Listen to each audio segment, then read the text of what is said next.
for the Christmas season, and we're going to talk about the announcements of Jesus' birth. So we're going to kick off today in Luke chapter 1, and we're going to see the announcement of Jesus' birth to Zacharias. And then next week, we're going to look at the announcement of Jesus' birth to Mary. The week after that, which is our Christmas concert, we are not going to have Sunday school since church starts at 10 o'clock. So that ought to catch a lot of people off guard. Nothing like screwing with the schedule to really screw with the schedule.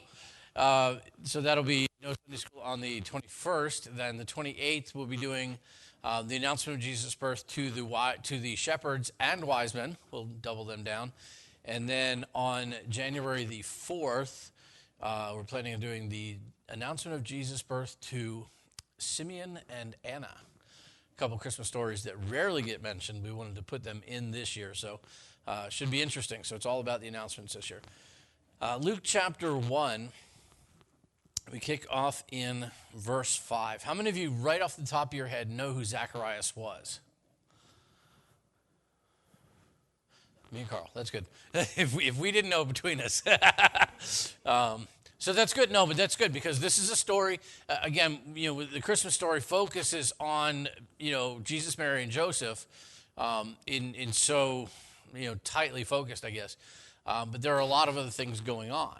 And so it actually begins with Zacharias here in Luke chapter 1. So we'll pick up in verse 5. Let's see, I want to get to verse 5 through 23, and then we'll skip down. So I'll start in verse 5. We'll just kind of read, and I'll interject as norm. There was in the days of Herod, the king of Judea, a certain priest named Zacharias of the division of Abijah. His wife was of the daughters of Aaron, and her name was Elizabeth. Now, let me stop myself right there. So you get a couple of things here. First of all, we're introduced to this guy named Zacharias. We find out that he is a priest. So thinking about the kind of ground that we've just covered in the book of Exodus, you have the tabernacle. We kind of skimmed over it, really high level, barely mentioned it. The priesthood was there. You have basically the tribe of Levi is dedicated to serving in the temple. Moses, Aaron were both of the tribe of Levi, and Aaron was the first high priest. And all of his sons and people who were in his family became priests. So you have the Levites, and then you have Aaron and his sons who were Levites, but they had that distinction of being priests. And so we're introduced to this guy named Zacharias. He is a priest. His wife is of the daughters of Aaron as well. So he had married not just within his tribe of Levi, but even closer into that tight-knit community of the priesthood. Her father had been a priest as well. And we're told that he was of the division of Abijah. Now, when Aaron first became priest, he had several sons. The duties of the priesthood that they were fulfilling to 2.5 to 5 million people, give or take, they were very busy. As their family grew, people, begin to multiply, to the time of, you get down to David, and later to Nehemiah, but especially to David, there were already more priests than they needed. And this is, with only one service site. You can imagine if everybody in the state of Massachusetts was going to the same church. You would need a lot of pastors in that church, but at some point, you have too many pastors. For that one church. No matter how many people are coming, you're going to end up with too many, especially if it's something that's familially, So, I have 2 brothers. I have 5 sons. So, we've just, grown this thing exponentially, with my family. And, my younger brother has 1 son, and my youngest brother has 3 or 4. And so, it just, from 3 to kind of, so you can see where that would expand, and that's exactly what happened. And so what David did was then he took the families of the priests and he divided them into divisions because we don't need all the priests here all the time. We only need some of the priests here all the time. And so they divided up the priesthood into these divisions. And basically your division would go and they would serve in the temple for a couple weeks and then you would go home. And so it was common after the time of David, and especially here into the New Testament, that the priests lived all over, scattered around Israel, and they would come to Jerusalem for the couple weeks that their course served in the temple, but they weren't there all the time. And so Zacharias was of the course of Abijah, of the division of Abijah, that family, that grouping of priests that were just there for a couple weeks, and he served with the same people every year, but only a couple weeks a year. And then they would go home and go back to normal life, mining the farm and those kinds of things. And so when you read that he was of the course of Abijah, it's a marker for what course of priests or what division of priests he was a part of. Scholars have tried to go back and rebuild, when you could get into that much detail. That's more detail than I really want to get into. But you could actually chase that down. So there's enough here to pursue if you were minded to really dig in. But for us, it's enough to know what the divisions were, what the courses were. Which course he was a part of isn't even really that important. Just to know that he only was there a couple weeks. And then we get to verse 6.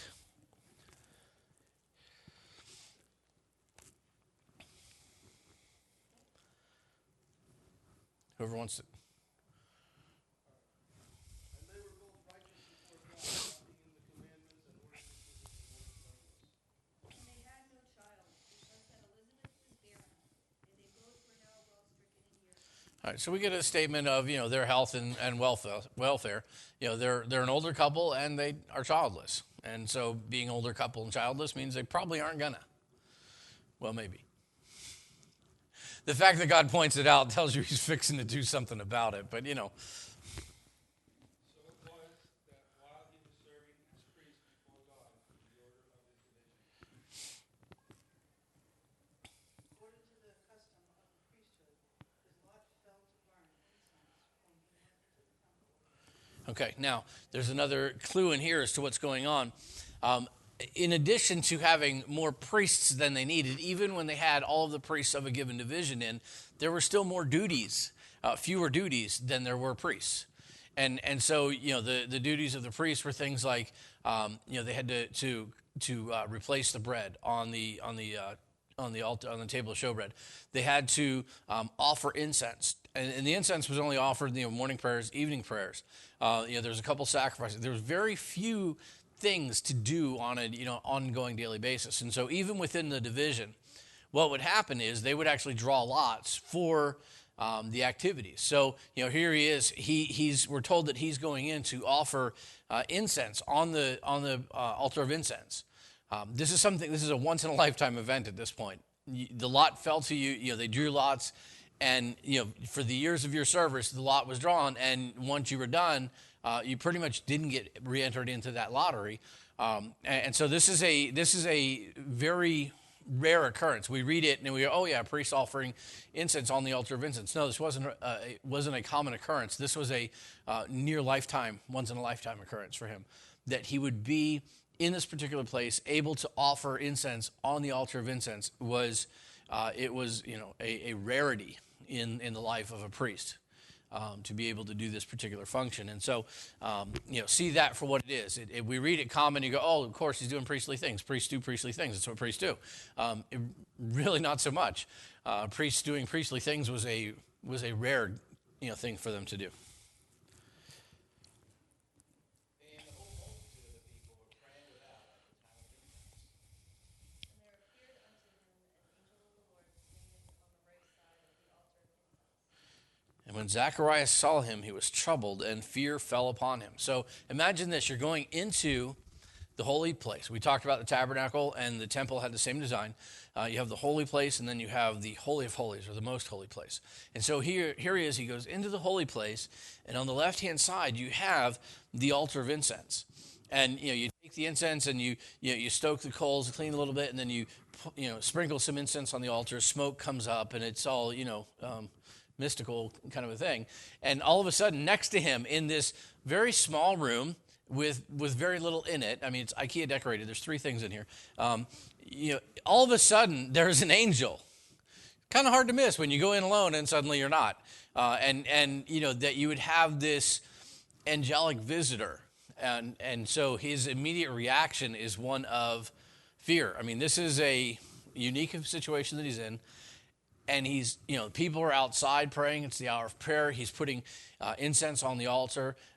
It's what they do at the hour of prayer. And all of a sudden, here comes Gabriel, standing around to have a chat. But the angel said unto him, Fear not, Zacharias, for thy prayer is heard. Thy wife Elizabeth shall bear thee a son, and thou shalt call his name John. So in this moment, when the priest was offering was sprinkling the incense, it's the hour of prayer, and so it was customary that a person in that role would be praying. Now it's interesting to read commentators because we try to over spiritualize everything in the Bible. I'm amazed at how many people wear rose-colored glasses as soon as they open their Bible. Here he was praying for Israel, and God heard his prayer of Israel and decided that he would give him a son. To that I say malarkey. He is in a unique situation where he is kind of the point person at the hour of prayer. Like the whole nation of Israel is praying. Everybody that's gathered in the temple district is praying. And here he is. He's kind of like that point man. And he's praying. I'm thinking he's praying for the one thing that is the closest thing to his heart. And that is, here he is. He's a man. He's a priest. And he's childless.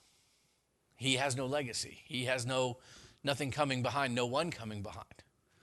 If you wanted a son and you were desperately wanting a son and you had been praying to God to give you a son and you got to lead point on this moment of prayer, what would you be praying? At a time where the whole nation is attuned to God, where everybody is praying, where you had an opportunity where you were physically closer to God than you were ever going to be, because he was literally just feet away from the throne of God, the ark there, very close. If you were at this point where you were closer to God physically than you would ever be, that's certainly our perception anyway, would you not pray for the thing that was closest to your heart? And what did Gabriel say? Your prayer is answered. God will give you a son. Is it really a mystery what he was praying for? He might have mentioned Israel, but he wanted one specific Israelite to be added, and that was one who was somebody Ben Zacharias. That was his prayer. So, again, if you hear people talking about it, take some realism into the Bible with you. Put yourself there. What would you be praying if you were there? Zacharias was praying for a son. Now, many of us, we either have one or too many. We would go to the altar, God, please, I don't want any more kids. But that's not Zacharias' case. He's got none. So understand, and the angel was very specific. Your prayer is heard, and you're going to have a son, and you're going to call his name John. And thou shalt have joy and gladness, and many shall rejoice at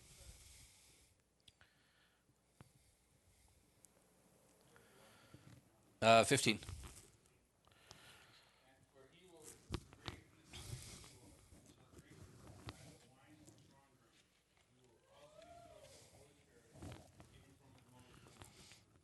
All right, now, does that, does that construct ring anybody's bell, catch anybody's attention? He's going to be filled with the Holy Spirit from his mother's womb, but that was preceded by a specific prohibition. What was the prohibition? No wine, no strong drink, right. What group of people within Israel's history were forbidden? And this is, wine as in grape juice. This is, anything grape. Understand that that's what the word means, not just, you're thinking table wine. God means like grape stuff. You could even almost roll grape jelly into it. They didn't have jelly like we do, but, grape stuff. Or strong drink. That's the fermented grape stuff. What group of people or what class of people within Israel were forbidden from grape stuff?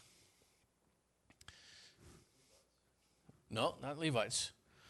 The Nazarites, right. Now, the Nazarites were not a tribe of Israel. Nazarites were people who took a specific vow. There was the vow of a Nazarite. It was a Nazarite vow. And you were considered a Nazarite for the duration of your vow. Typically, a Nazarite vow would be taken for some purpose that you would set yourself aside to God in a very special way. There was a couple different components to the Nazarite vow. Probably the most famous Nazarite is a guy named Samson. There's another pretty famous Nazarite guy that you know but may not realize he was a Nazarite. Anybody want to guess? Samuel. Samuel. So the three basic things of a Nazarite were no grape stuff, no death.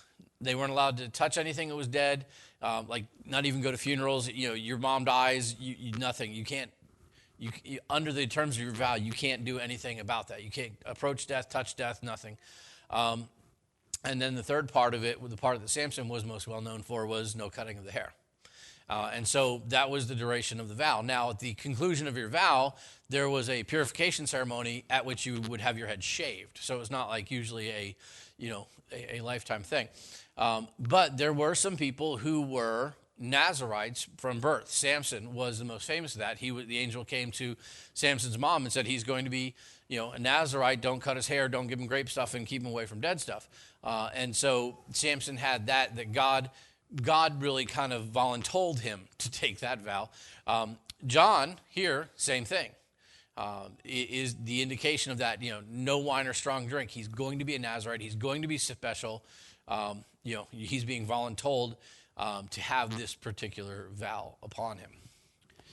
And so again, that wasn't any tribe or anything. Anybody could take a vow of a Nazarite. And they would be a Nazarite during the vow. Purification. It's usually a duration of, you volunteered for this vow, you take it for a duration, and then you're purified. It's infrequent, but better known for the people who took it either for the duration of their life or who were voluntold, as John is here. So, okay, so we see that. Anyway, where do we leave off? Thank you.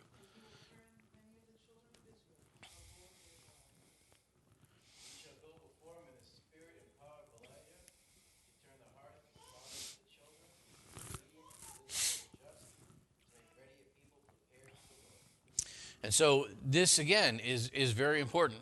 The angel said he's going to, have the spirit of Elijah. One of the things that we'll see later on in Jesus' ministry, the disciples would say to Jesus, why do the scribes say that Elijah must come before Messiah? And the reason they would say that is because there was prophecies in the Old Testament that Elijah would come before Messiah came. Jesus' response to the disciples was, Elijah has already come, and they did to him whatever they wanted to, meaning they had killed him. This was a reference back to John the Baptist, who we're talking about here. This John is John the Baptist. And so he says, he's going to come in the spirit of Elijah, and he's going to make ready. We get back into the prophecies of Jesus' birth and the prophecies of the one who would be the forerunner. And it was one who would come to prepare the hearts of the people. Baby down. Was coming to prepare the hearts of the people for Messiah to come. And so Gabriel's words here to Zacharias were something that resonated immediately in Zacharias' awareness, that the way he's phrasing it, we look at it and it seems almost strange, almost veiled. But Zacharias, being a priest, being, with the working knowledge of the Old Testament that he had, as soon as you say these things to him, you don't have to spell it all out. He gets it. He gets that this is going to be a Nazarite kid. He gets that this is, he gets the allusion to the prophecy that Elijah would come before Messiah, and he understands that this child that he's about to have is that person, the forerunner of Messiah. He connects all these dots very quickly, and so Luke doesn't belabor the point as he relates the story to us.